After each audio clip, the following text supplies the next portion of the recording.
nsubire ndagwe kaze nshuti bunywanyi wacu ndagwe mbwiriwe canke mwaramutse bivanye naho muherereye kuri mwe mwese mumviriza amakuru n'ibiganiro dutambutsa kuri imbonesha kure yacu ari nayo yanyu ya Burundi News TV. Turi ku igenekerezo rya 16 Nzeri umwaka wa 2024 tukaba tugira tubashitse ko amakuru akomeye cyane ahejeje kudushikira muri aka gatondo mu nyuma z'uko Perezida Evariste Ndayishimiye yarahejeje igihe kitari gitoyi avuga ku gihugu kibanye cy'u Rwanda. Kuri rigerekerezo rero hakaba hahejeje kumenyekana amakuru akomeye cyane mu gihugu ca Gabon ubwo Perezida Evariste Ndayishimiye yagiriye urugendo nyene muri ico gihugu ku munsi w'ejo. Amakuru rero dufise na amakuru ateye ubwo tugiye tuze kugaruka ko mu buryo bw'idonido ese niki coba kitariko kiragenda neza hagati rero y'umukuru w'igihugu nyene cubare General Major Evariste Ndayishimiye n'abakuru mu gihugu kibanye c'u Rwanda. Ikamu nyuma z'uko rero Perezida Evariste Ndayishimiye yituye mugenzi we w'imfata kibanza mu gihugu ca Gabon, ariko nanone aho nyene kuri ubu ngubu rero araye ntibuca nkuko amasoko yacu avyemeza. Dufatiye kuri ayo makuru akomeye cyane bibutse yuko rero abatarike bashika 33 ari we nyene bariko nanone barasabwa muri ico gihugu c'u Rwanda kugira ngo rero bakubitwe intaye mu gahanga bashikanwe ngaha mu butungane bwo ngaha mu gihugu cacu Burundi, na cyane ko Colonel Senateri Rever Yarundi Kuriyo umunyamabanga mukuru umugambwe uri kutegetse wa CNDD-FDD wewe yaheruka gushikiriza yuko nubundi abo bose rero basize bagerageje gutembagaza ubutegetsi atamyaka 20 basigaje. Muze kunyemera rero tuze kubigaruka ko muri aya makuru akomeye cyane twabateguriye turi buze gutanga umuco. Eka nsubire ndagwe mwiriwe canke mwaramutse bivanye na muherereye ndagwe kaze kuri wumviriza amakuru yacu uherereye irya rino ku migane y'amakungu ya kure, abatwumviriza muherereye irya rino mu karere k'ibiyaga binini. Eka ndagwe kaze nshuti munywanyi wacu kuri wumviriza amakuru yacu uri ngaha mu gihugu cacu c'u Burundi mu makomine agiye atandukanye mu bisata bitandukanye vy'igihugu, abari ngaha ku mugwa mukuru wa politiki Gitega, abaherereye irya rino mu gisagara c'ubudandaji Bujumbura, nawe mwese muherereye irya rino ngaha nanone mu ntara zitandukanye z'igihugu muhaye ikaze muri aya makuru akomeye cyane twabateguriye. Eka rero nsubire ndagukengurukije cyane nshuti munywanyi kuri waje gupyonda ijambo sabone kuba tarabikora akaniko karyonda gusoma no musi video urabanditse ijambo sabone pyonde ko uracabona akazi jyana nawe nyene pyonde ko hama tuje turabana mu makuru n'ibiganiro dutambutsa kuri Burundi News TV. Ndabibutse yuko aya ari amakuru avugwa mu bisata bitandukanye gisata ca politiki umutekano n'agateka zina muntu mukatorizwa n'umugwa wamenyesha amakuru muhinga akorera nga mu gihugu c'u Burundi n'abandi bakorera irya nino mu karere k'ibiyaga binini. Ingingo nkuru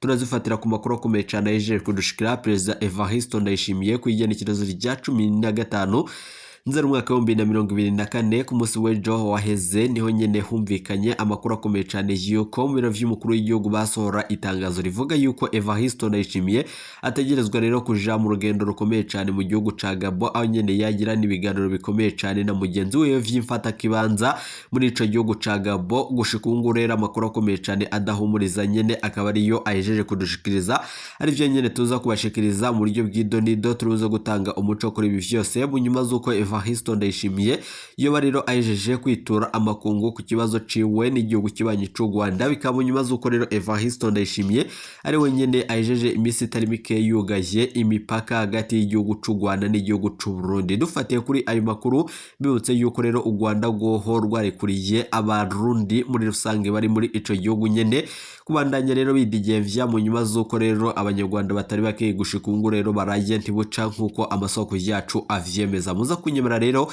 tuze gutanga umuco kuri ayo makuru ndereko arakwiragizwa nga mu gihugu cacu Burundi. Turubuze gutanga ivyiyumviro bimwe bamwe rero mu bategetsi bariko barashikiriza ubwo nyene biboneka yuko umwanya ku mwanya hashobora gutangura ikintu gikomeye cyane gutembagaza ubutegetsi n'ibindi bitandukanye. Turaza kugaruka ku makuru akomeye cyane avugwa rero kuri General Jules Ndeho kubwayo yejeje kumenyekana yuko rero ategerezwa kujana none muri Kampala mu gihugu c'u Buganda, aho nyene gushika ubu rero n'ico gihugu nyene kitariko kirumvikana na Perezida Evariste Ndayishimiye.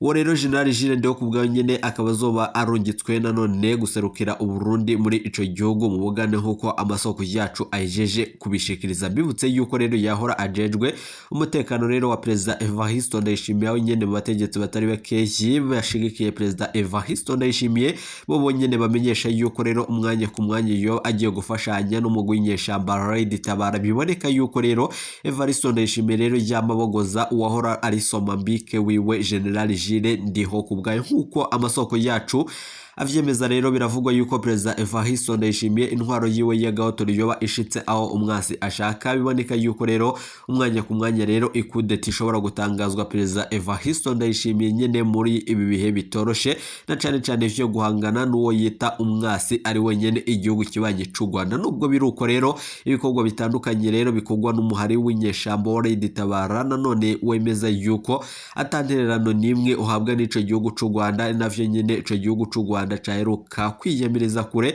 kimenyesha yuko rero atantererano nimwe coba gitanga kuri uyo mugwi w'inyeshamba Red Tabara. Nibiki rero vyabaye kuri Perezida Evariste Ndayishimiye ubwo yoshika mu gihugu ca Gabon, muze kunyemera tuze kubitanga ko umuco muri aya makuru akomeye cyane ahejeje kudushikira.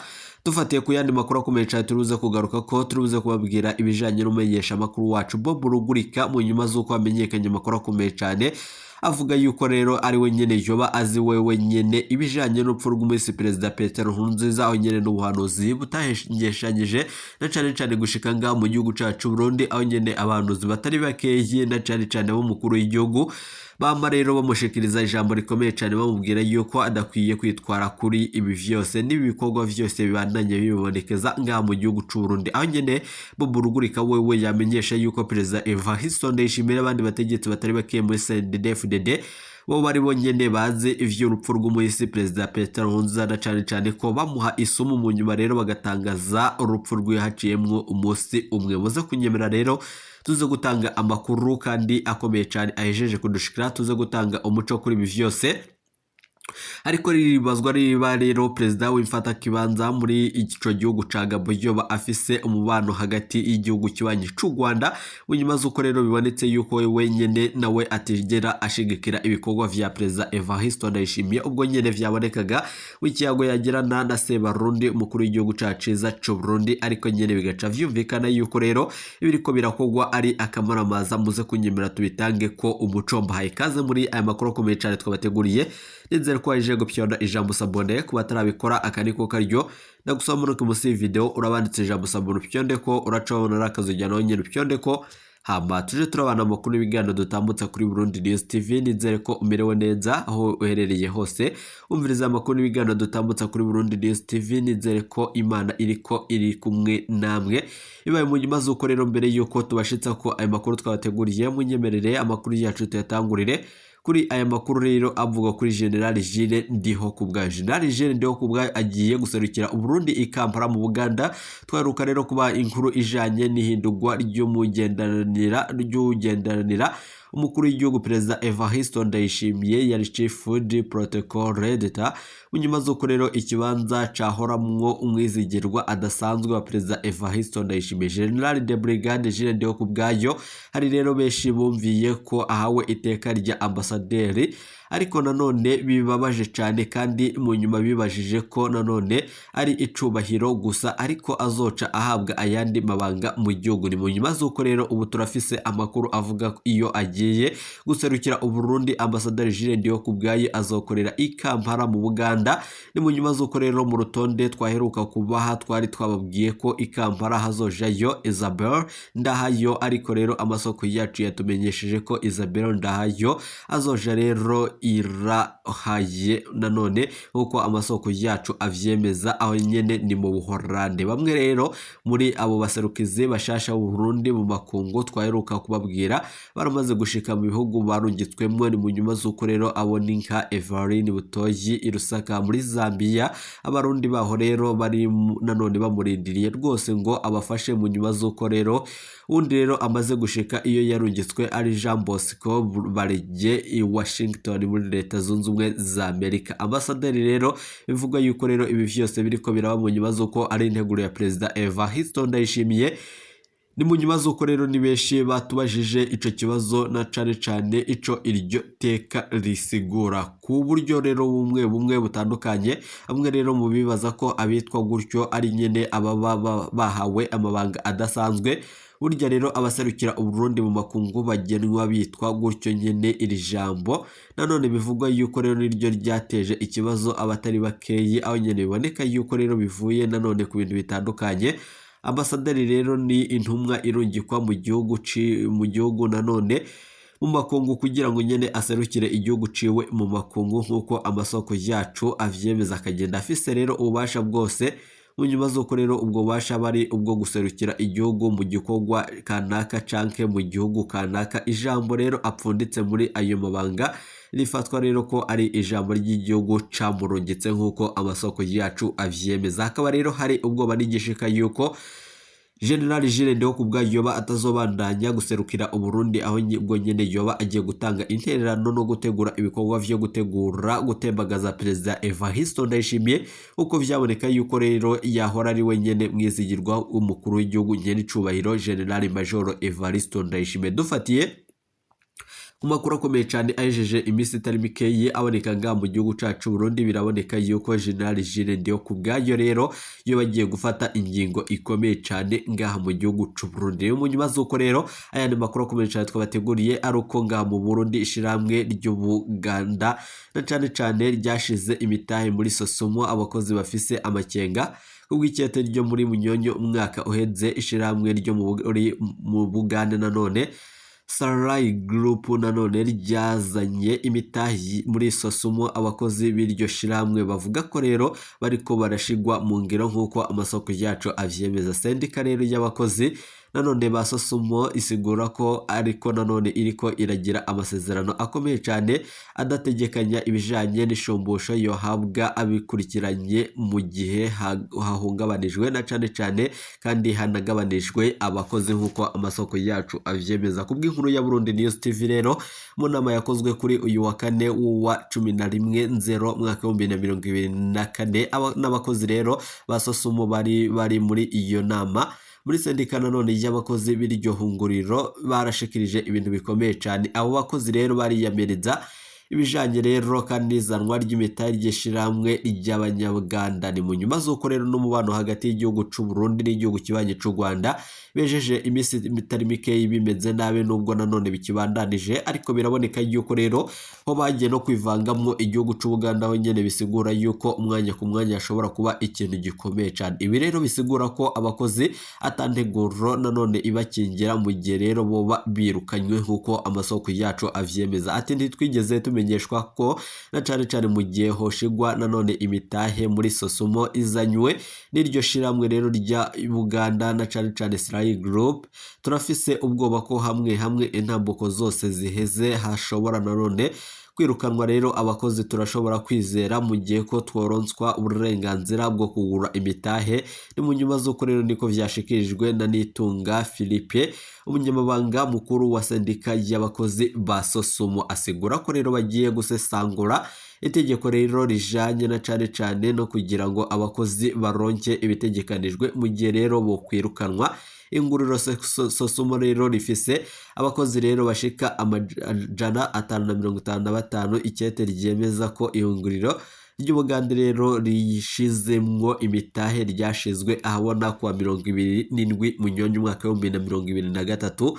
Umukuru w'igihugu Evariste Ndayishimiye nawe nyene yari yahumurije abaheruka ko nanone atamukozi n'umwe wa Sosumo rero azokwirukanwa. Ni mu nyuma z'uko rero yavuze ko ayo masezerano hagati ya Sosumo na Sarai Group afise intumbero yo kurwiza umwimbo ngaha mu gihugu c'u Burundi. Mu nyuma z'uko rero byari bihejeje imisi itari mike biboneka yuko rero ibiriko biraba ari ibintu bisekeje kandi bitwengeje abatari bakenga mu gihugu cacu c'u Burundi. Bibutse yuko rero Rwanda Kigali rero yabujije abanyagihugu bipfuza kuja mu Burundi. Ni mu nyuma z'uko rero isigura yuko rero ubwo nanone biboneka yuko rero mu gihugu cacu Burundi nanone batariko baremera kandi batariko baranezerejwe n'abatari bake baturuka muri ico gihugu c'u Rwanda.